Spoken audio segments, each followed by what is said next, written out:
बेळगाव तालुक्यातील सोनेली गावात सोमवारी भर दिवसा घडलेल्या धाडसी चोरीच्या घटनेने परिसरात खळबळ उडाली आहे।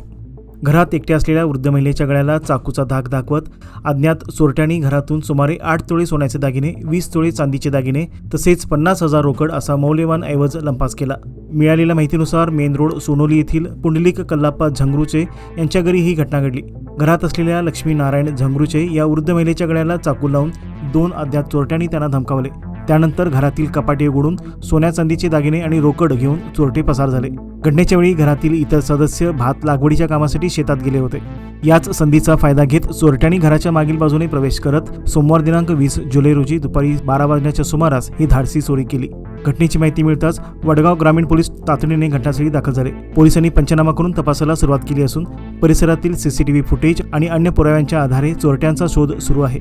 भर दिवसा वृद्ध महिलेला चाकूचा धाक दाखवून झालेल्या या धाडसी चोरीमुळे सोनोली गावासह परिसरातील नागरिकांमध्ये भीतीचे वातावरण निर्माण झाले असून पोलिसांनी आरोपींना तातडीने अटक करून परिसरात गस्त वाढवावी अशी मागणी ग्रामस्थांकडून करण्यात येत आहे।